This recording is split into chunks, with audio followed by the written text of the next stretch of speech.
إن عدة الشهور عند الله 12 شهرا في كتاب الله يوم خلق السماوات والأرض منها 4 حرم ذلك الدين القيم فلا تظلموا فيهن أنفسكم وقاتلوا المشركين كافة كما يقاتلونكم كافة واعلموا أن الله مع المتقين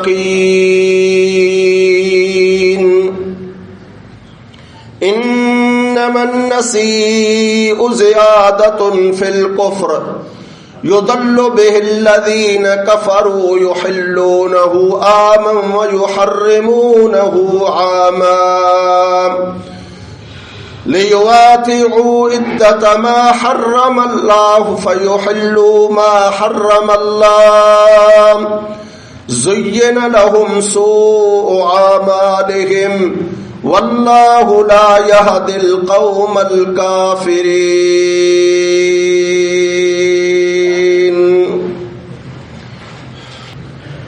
بے شک مہینوں کی گنتی عند اللہ، اللہ کے ہاں 12 شہرن 12 مہینے ہے، فی کتاب اللہ، اللہ کی کتاب میں، یوم اس دن سے، خلق السماوات والارض، جس دن سے اللہ نے آسمانوں کو، زمین کو پیدا کیا، منہا 4 حرم، ان 12 مہینوں میں سے 4 مہینے حرمت والے ہیں۔ تو ذالک دین القیم، یہ ہے سیدھا دین، فلا تظلموا فیہن انفسکم، لہذا ان میں تم اپنے آپ پر ظلم زیادتی نہ کرو۔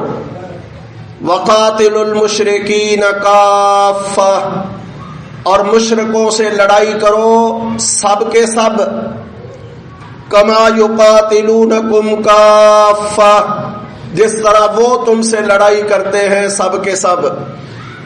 وَاعْلَمُوا أَنَّ اللَّهَ مَعَ الْمُتَّقِينَ، اور یہ جان لو کہ بے شک اللہ سبحانہ و تعالیٰ کی معیت، نصرت، مدد متقین کے ساتھ ہے۔ انما النسیء زیادۃ فی الکفر، یقیناً ان مہینوں کو آگے پیچھے کر دینا کفر میں اور زیادہ بڑھا دیتا ہے۔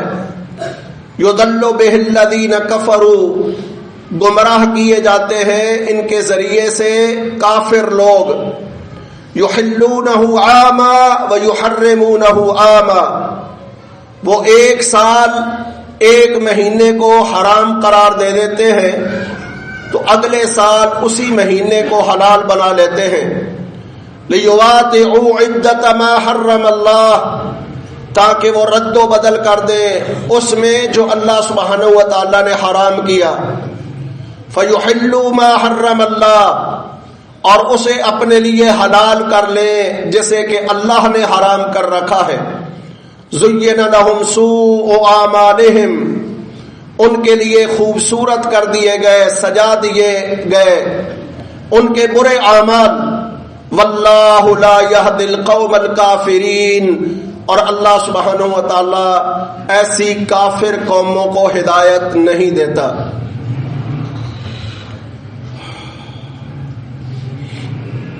یہ شعبان کا مہینہ چل رہا ہے، اور شعبان کے مہینے کا بھی پہلا عشرہ گزر چکا۔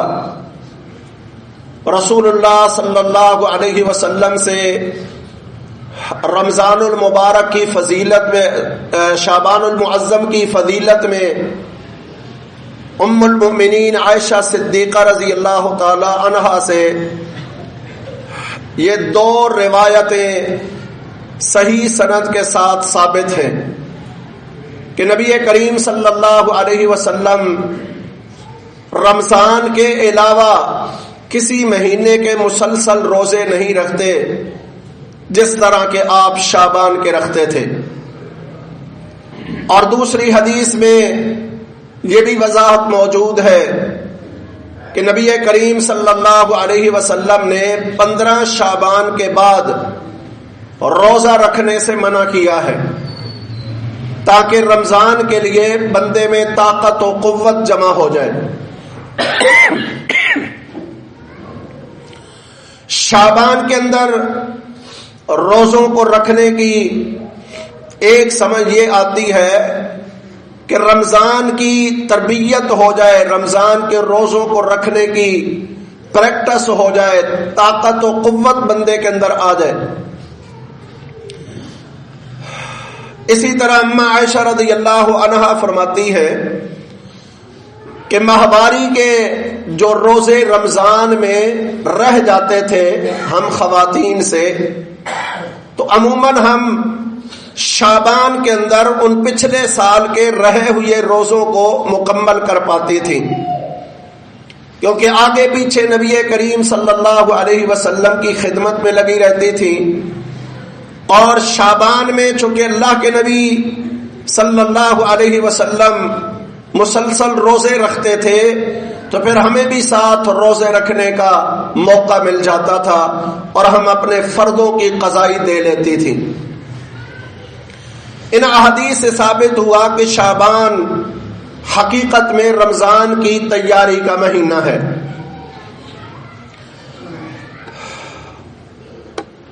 لیکن شعبان کے اندر ہمارے ہاں خصوصاً بر صغیر پاکستان اور ہندوستان میں عجیب و غریب نظریات، بدعات اور خرافات عام ہیں۔ ویسے تو ہمارے ہاں کوئی مہینہ ایسا نہیں ہے جس مہینے میں کوئی نہ کوئی بدعت ہم نے ایجاد نہ کر رکھی ہو، کوئی نہ کوئی کسی نہ کسی مہینے کے اندر ہمارے ہاں شوشہ مشہور ہوتا ہے۔ پچھلا رجب کا مہینہ گزرا تو ایک قوم کے اندر رجب کا مہینہ معراج کا مہینہ قرار دیا جاتا ہے کہ 27 رجب کو نبی کریم صلی اللہ علیہ وسلم کو معراج ہوا تھا۔ حالانکہ معراج کی تاریخی طور پر کنفرم نہیں ہے، اس لیے کہ یہ ہجرت سے پہلے کا واقعہ ہے، اور ہجرت سے پہلے خصوصی طور پر خاص واقعات کو رقم کرنے کا عموماً مزاج صحابہ کرام کے اندر ابھی نہیں آیا تھا، تو تاریخ معراج میں اختلاف ہے۔ اسی طرح رجب کے اندر ایک اور کام ہمارے ہاں معروف ہے، رجب کے کنڈے بھرنا، اور یہ 22 رجب کو عموماً کیا جاتا ہے کہ 22 رجب سیدنا امیر معاویہ رضی اللہ تعالی عنہ کا یوم وفات ہے، اور ہمارے ہاں بعض بغض سے بھرے ہوئے رافضیوں نے اس دن کا نام کنڈے بھرنا رکھ دیا کہ کھیرے پکاؤ اور اسے برتنوں میں بھرو۔ حقیقت میں یہ امیر معاویہ رضی اللہ تعالی عنہ کی وفات کی خوشی منائی جاتی ہے رافضیوں کے اندر، لیکن چونکہ عوام الناس امیر معاویہ رضی اللہ تعالی عنہ سے صحابی رسول کاتب وحی ہونے کی وجہ سے محبت کرتے ہیں، اس لیے ان کم بختوں نے ہمارے بہت سارے اہل و سنت کہلانے والے لوگوں کو اپنے ساتھ شامل کرنے کے لیے اسے امام جعفر صادق کے کونڈے قرار دیا، حالانکہ امام جعفر صادق رحمہ اللہ کے متعلق کوئی ایسی بات کسی صحیح سند کے ساتھ ثابت نہیں ہے کہ اس پہ کوئی خوشی منائی جائے۔ اسی طرح ہر مہینے کے اندر ہمارے ہاں کوئی نہ کوئی کام کیا جاتا ہے، اور زیادہ تر کام ہمارے ہاں کھانے پینے کے رواج کو عام کرنے کے لیے ہے۔ جیسے ہمارے ہاں خوشیوں پر تو خیر ویسے ہی ہم آزاد ہیں، جیسے مرضی ہم خوشی منائیں۔ بعض اوقات یا اکثر جگہوں پر تو ہمیں نظر آتا ہے کہ یقین کریں ہم صرف نام کے مسلمان رہ گئے ہیں، کلمہ پڑھنے کے باوجود ہماری خوشیوں میں یا ہندو غالب ہوتے ہیں یا یہودیوں کے رسم و رواج ہم پر غالب ہوتے ہیں.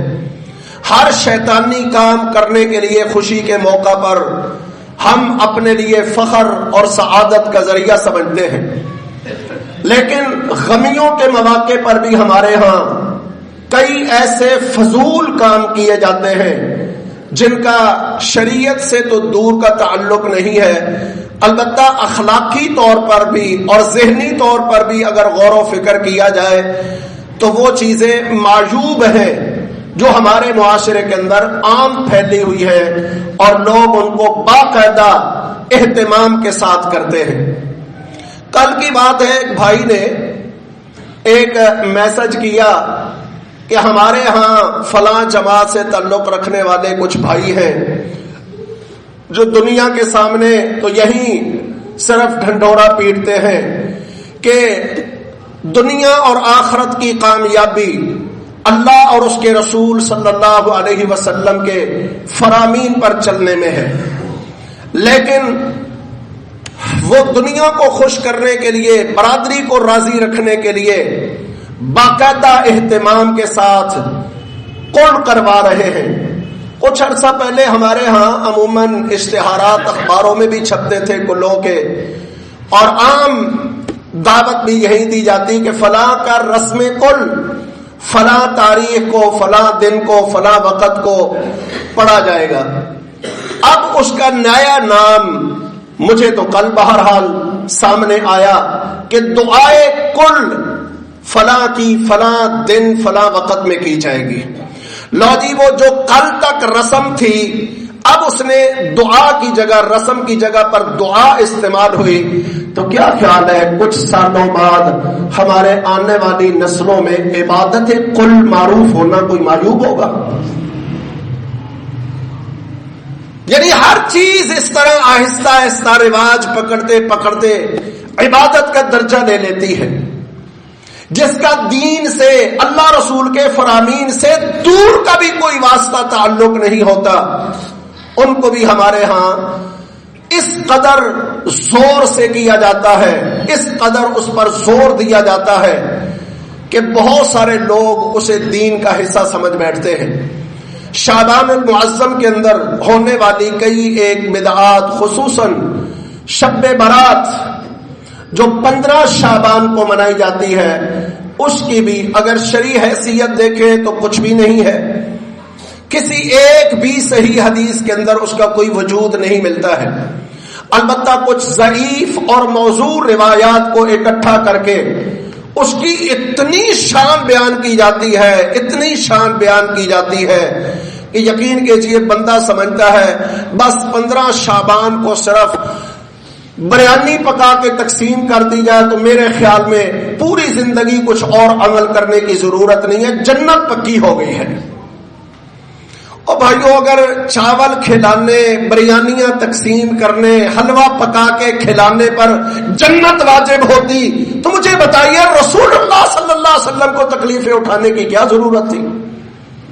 صحابہ کرام کو کتنے لمبے لمبے سفر کر کے جنگوں کے اندر کودنے کی کیا ضرورت تھی کہ اگر جنت ایسی ہی واجب ہو جاتی کہ صرف جناب آپ غریبوں کو کھلا دیں، بنو بکر کی بکریوں کے بانوں کے برابر اللہ لوگوں کو معاف کر دیتا ہے یا لوگوں کی خطاؤں کو معاف کر دیتا ہے. اب بنو بکر مدینے کا ایک ایسا قبیلہ تھا جس کے پاس سب سے زیادہ بکریاں تھیں. جیسے ہمارے ہاں بکروال ہے نا، مشہور ہے کہ بکریاں اب انہی کے پاس، حالانکہ دوسرے لوگوں نے بھی رکھی ہوتی ہے، لیکن وہ بکروال کیوں مشہور ہو گئے؟ کیونکہ ان کے پاس زیادہ ہے. تو بنو بکر بکریوں کے لحاظ سے بڑے معروف تھے. یہ پورا قبیلہ بکریوں کا چرواہا تھا. بکریاں زیادہ سے زیادہ پالنا رکھنا وہ اپنے لیے سعادت اور فخر سمجھتے تھے. تو نبی کریم صلی اللہ علیہ وسلم کی طرف یہ ایک جھوٹا فرمان منسوب کیا گیا کہ اللہ کے نبی نے فرمایا عائشہ اس رات کو اللہ بنو بکر کی بکریوں کے بالوں کے برابر، بکریوں کے بھی نہیں، بکریوں کے بالوں کے برابر لوگوں کے گناہ معاف کر دیتا ہے۔ کیا خیال ہے بنو بکر کی بکریاں اگر 1000 بھی ہوں تو 1000 بکریوں پر بال کتنے ہوں گے؟ اب اتنے گناہ جو اللہ ایک رات میں معاف کر دے تو پھر لیلۃ القدر کی حیثیت کیا باقی رہ جاتی ہے، جس کے اندر صرف 83 سال 4 مہینوں کے گناہوں کی معافی کا وعدہ کیا گیا ہے، اور وہ بھی ہر کسی کے نصیبے میں نہیں ہے، خوش نصیبوں کو نصیب ہوتی ہے۔ اور یہاں ہر بندہ دیگیں چڑھا کے پکا کے تقسیم کر دے، جو سارا سال حرام کا کاروبار کرتے ہیں، جنہیں حلال حرام کی تمیز نہیں ہوتی ہے، لوگوں پر ظلم زیادتیاں کر کے ناجائز کمائی کر رہے ہوتے ہیں، وہ بھی ایسے موقعوں پر آ کر دیں گے، بلکہ وہ سب سے زیادہ چڑھا کے تقسیم کر دیتے ہیں تاکہ پچھلے سارے کرتوت دھل جائیں۔ جبکہ حقیقت یہ ہے کہ ایسی نہ تو کوئی صحیح حدیث ثابت ہے اور نہ ہی اللہ کے نبی صلی اللہ علیہ وسلم کے دور میں ایسا ہوتا تھا۔ صحابہ کرام رضوان اللہ علیہم اجمعین نے تو کبھی یہ سعادت نہیں پائی، کوئی ایک موقع ایسا کہ صحابہ کرام نے 15 شعبان کو کوئی اہتمام کیا ہو جو ہمارے ہاں کیا جاتا ہے۔ پھر ہمارے ہاں ہم 2 طبقات میں تقسیم ہو گئے، اور 2 ایسے طبقات ہیں کہ جو انتہاؤں کی طرف چل پڑے، افراط و تفرید کے شکار ہو گئے۔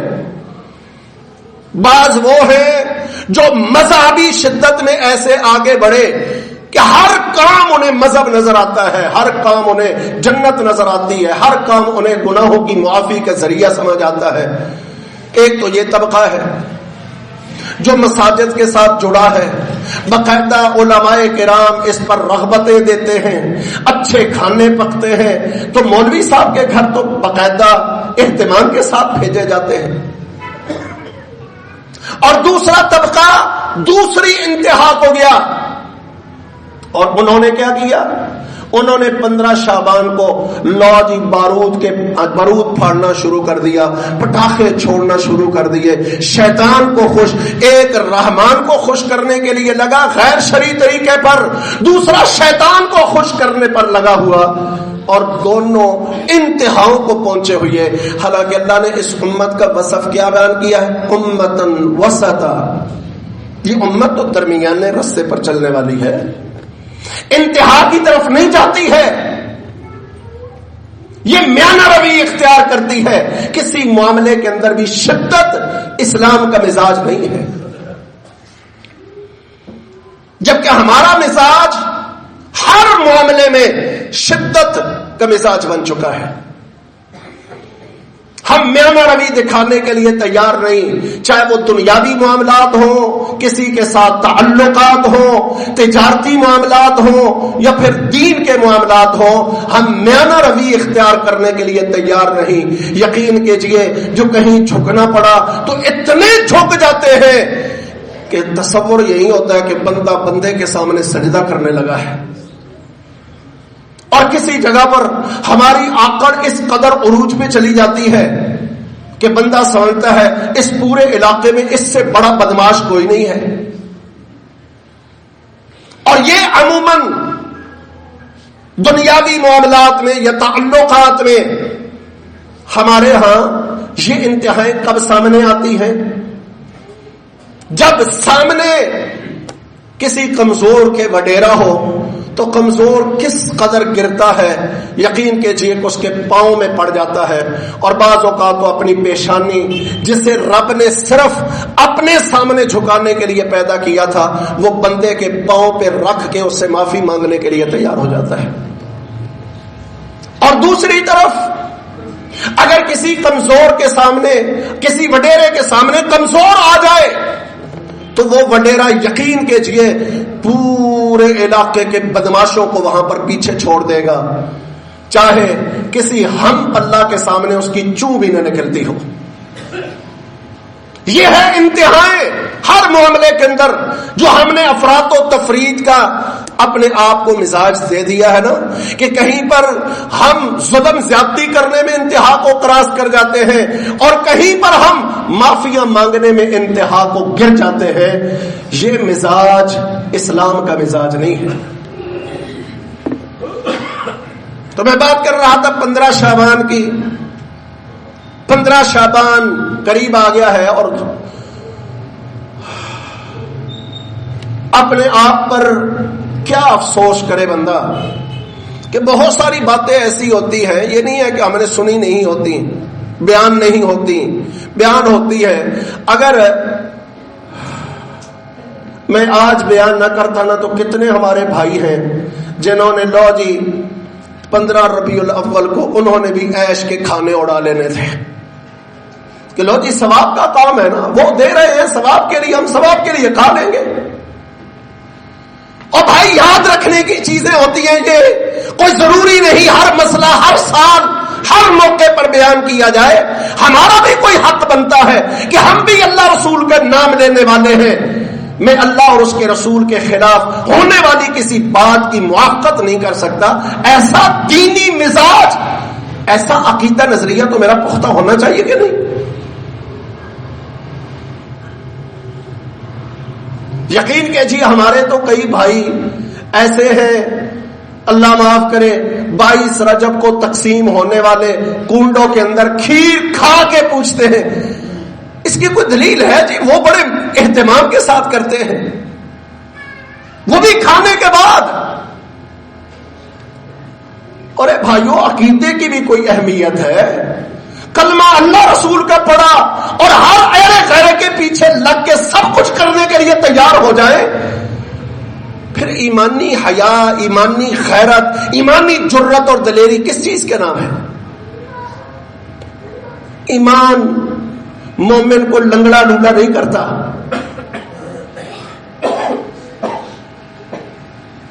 ایمان بندے کو غیرت دیتا ہے.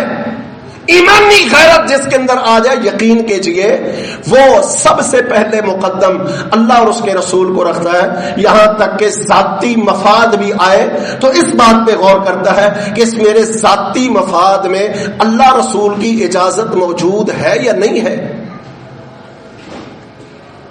وہ تو قدم بھی پھونک پھونک کے اٹھاتا ہے, کہیں اٹھتا یہ قدم اللہ رسول کی نافرمانی میں نہ چلا جائے. نبی کریم صلی اللہ علیہ وسلم ہر خطبہ میں یہ کلمات کہا کرتے تھے نا, ان شر اما بعد. خطبہ آپ پڑھنے کے بعد فرماتے لوگوں اس کے بعد بڑی اہم بات ہے. وہ کیا ہے؟ ان شر الامور محدثاتها ان خیر الحدیث کتاب اللہ. لوگوں سب باتوں میں سب سے بہترین بات اللہ سبحانہ و تعالیٰ کی بات ہے. وخیر الحدی حدی محمد صلی اللہ علیہ وسلم. اور رہنمائیوں میں, ہدایتوں میں سب سے بہترین رہنمائی نبی کریم صلی اللہ علیہ وسلم کی بات ہے. وشر الامور محدثاتها. اور دین کے اندر برے کاموں میں سب سے برا کام یہ ہے, شر الامور, برے کاموں میں سب سے برا کام کیا ہے؟ محدثاتها. اس دین کے نام پر دین کے اندر سے نئے کام کھڑے کر لینا. دین کے اندر یعنی اسے نیکی ثواب دین سمجھ کے کرنے لگ جانا, جبکہ دین کیا ہے؟ خیر الحدیث کتاب اللہ وخیر الحدی حدی محمد صلی اللہ علیہ وسلم. یہ دین ہے. اب اس دین میں کوئی بندہ اگر نیا مسئلہ کھڑا کرتا ہے جس کی دلیل اللہ سے نہیں رسول اللہ سے نہیں ہے تو اللہ کے نبی نے کیا فرمایا؟ وہ سب سے برا ہے. وشر الامور محدثاتها. سب کاموں میں سب سے برا کام کون سا ہے؟ دین میں نیا کام, دین کے نام پر دین کا نام دے کے ثواب سمجھ کے نیکی بنا کے کھڑا کر لینا. آپ کو پتا عیسائی کیوں گمراہ ہوئے تھے؟ انہیں کیوں گمراہ قرار دیا گیا؟ کہ وہ جاہل تھے، بدبخت، علم پاس تھا نہیں، دلیل کوئی تھی نہیں، لیکن دل کے اندر شیطان نے جذبہ پیدا کر دیا اللہ کو پانے کا۔ اب اللہ کو پانے کا جذبہ موجود ہے پر علم دلیل کوئی نہیں، تو پھر انہوں نے اپنی طرف سے عبادت کے نئے نئے طریقے گھڑے، نئے نئے طریقے، یہاں تک کہ وہ گھروں کو چھوڑ کے جنگلوں میں جا بیٹھے، شادی بیاہ سے دور کنارہ کشی کر لی، بیوی بچوں کی دیکھ بھال کرنے سے اپنے آپ کو آزاد کروا لیا، معاشروں کے اندر رہنا پسند نہیں کرتے تھے۔ اللہ نے اسے رہبانیت قرار دیا، والرہبانیت والرہبانیت، جو رہبانیت ترک دنیا انہوں نے شروع کر رکھی ہے، اللہ نے ان پر فرض نہیں کی تھی۔ انہوں نے اللہ کو پانے کا یہ طریقہ نکال لیا، تو ہمارے ہاں بھی اللہ سے اجر پانے کا، نیکیاں پانے کا، جنت میں داخلے کا کیا کیا طریقہ نیا ایسا ہے جو ہمارے ہاں موجود نہیں ہے۔ تو نبی کریم صلی اللہ علیہ وسلم نے فرمایا ان شر الامور محدثاتها، برے اعمال سب سے وہ ہیں جو اس دین میں نئے کھڑے کر لیے جائیں، وکل محدثۃ بدعہ، یہ ذہن میں رکھو، دین کے نام پہ ہر نیا کھڑا ہونے والا کام بدعت ہے، بدعت، وکل بدعت ضلالہ، ہر بدعت گمراہی ہے، وکل ضلالۃ فی النار، اور ہر گمراہی جہنم کی آگ میں لے جانے والی ہے۔ یہ کوئی خطبہ اللہ کے نبی کا ایسا نہیں تھا جس میں اللہ کے نبی یہ الفاظ نہ کہتے ہوں۔ اما بعد فإن خير الحديث كتاب الله وإن خير الهدي هدي محمد صلى الله عليه وسلم وإن شر الأمور محدثاتها وكل محدثة بدعة وكل بدعة ضلالة وكل ضلالة في النار۔ ہر خطبے کے اندر اللہ کے نبی کا ارشاد ہوتا تھا۔ کس قدر اہمیت ہے ان الفاظ کو کہ کوئی خطبہ ان الفاظ سے اللہ کے نبی کا خالی نہیں ہوتا تھا۔ وجہ کہ یہ سبق یاد کروانے کے لیے ہے، ہر خطبے میں آپ پڑھتے تاکہ لوگوں کو یاد ہو جائے، لوگوں کے عقیدے مضبوط ہو جائے کہ جب بھائی بات باتوں میں بہترین سب سے اللہ کی ہے تو میں کسی اور کی بات پہ کیوں چلوں؟ جب رہنمائی ہدایت سب سے بہترین رسول اللہ کی ہے تو مجھے کسی اور کی رہنمائی پر چلنے کی ضرورت کیا ہے؟ اور بھائیو، اسی کلمہ کو پڑھ کے ہم مسلمان ہوئے جس میں اللہ اور اس کے رسول کا ذکر ہے۔ دین ایمان صرف ان کا نام ہے، ان کی بات کا نام ہے جن کا ہم نے کلمہ پڑھا ہے۔ جیسے کلمے میں کسی تیسرے کا نام نہیں ہے نا، اسی طرح کسی تیسرے کی بات دین نہیں بن سکتی ہے۔ تو یہ باتیں یاد رکھنے کی ہوتی ہے۔ ہر آنے والی رسم رواج، کہیں پر ہمارا ناک کٹتا ہے، کہیں پر برادری چھوٹتی ہے، کہیں پر لوگ ناراض ہوتے ہیں، کہیں علاقے میں گزارا مشکل ہو جاتا ہے، کہیں کاروبار آڑے آ جاتا ہے، یہ تو سوچو کہیں یہ کام جو لوگوں نے ایجاد کر رکھا میں کسی دنیاوی غرض سے، لوگوں کو خوش کرنے کی نیت سے، برادری کو جوڑے رکھنے کی نیت سے، لوگ کیا کہیں گے، میرا ناک کٹ جائے گا، یہ صرف لاج رکھنے کے لیے کرتا رہوں، اور کل قیامت کے دن ساری کائنات کے سامنے اللہ مجھے رسوا کر دے کہ یہ وہ بدبخت ہے جو لوگوں کی لاج رکھتے ہوئے اللہ رسول کی بات کی پرواہ نہیں کرتا تھا۔ ایمانداری سے بتائیے کوئی بات رہ جائے گی پلے؟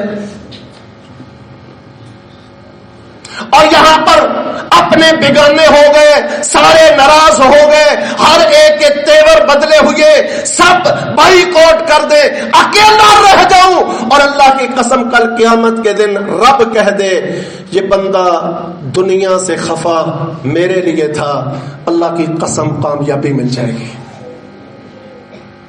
توحید تو یہ ہے نا، عقیدہ تو یہ ہے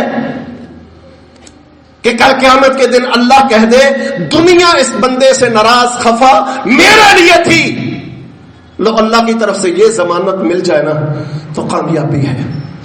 اللہ مجھے اور آپ کو سمجھ کی اور عمل کی توفیق بخشے.